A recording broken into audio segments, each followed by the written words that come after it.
బెంగళూరులో జరిగిన తొక్కిసలాట ఘటన రోజుకొక మలుపు తీసుకుంటోంది. స్టాంపీడ్ తర్వాత ఆర్సీబీ స్టార్ ఆటగాడు కోహ్లీ సైలెంట్ అయిపోయాడు. విచారణలో భాగంగా బెంగళూరు పోలీసులు ఆర్సీబీలోని కీలక వ్యక్తులను అరెస్ట్ చేశారు. 2 రోజులుగా ఆర్సీబీని అమ్మేస్తున్నట్టు వార్తలు షికారు చేశాయి. ఇక ఆర్సీబీని కర్ణాటక డిప్యూటీ సీఎం డీకే శివకుమార్ కొనుగోలు చేస్తున్నట్టు కూడా ప్రచారం జరిగింది. దీనిపై స్పందించిన డీకే శివకుమార్ ఆర్సీబీపై హాట్ కామెంట్స్ చేశారు. ఆర్సీబీని కొంటున్నారా అని మీడియా ప్రశ్నిస్తే డీకే ఇచ్చిన సమాధానం వైరల్గా మారింది. ఆర్సీబీని కొనడానికి నేనేం పిచ్చోండి కాదు, నాకంత టైం ఎక్కడుంది? కర్ణాటక క్రికెట్ అసోసియేషన్తో అయితే అనుబంధం ఉంది, కానీ ఆర్సీబీతో నాకేం పని? నేను ఆ రాయల్ ఛాలెంజ్ మందు కూడా తాగను అంటూ ఆర్సీబీ పరువు తీసినట్టు మాట్లాడారు డీకే. డీకే ఇచ్చిన ఈ స్టేట్మెంట్ పై సోషల్ మీడియాలో విస్తృతంగా చర్చ జరుగుతోంది.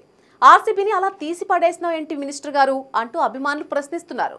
మరొక వైపు ఆర్సీబీని అమ్మడం లేదని కంపెనీ డియాజియో స్పష్టం చేసింది. దీంతో ఆర్సీబీ ఫ్యాన్స్ ఊపిరి పీల్చుకున్నారు.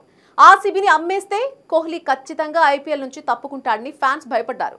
ఇప్పుడు ఆర్సీబీని అమ్మడం లేదని తెలిసి హమ్మయ్య అనుకుంటున్నారు. ఇకపోతే ఆర్సీబీ కేసు కర్ణాటక హైకోర్టులో ఉంది. తొక్కిసలాటపై కోర్టు తీవ్ర స్థాయిలో మండిపడుతోంది.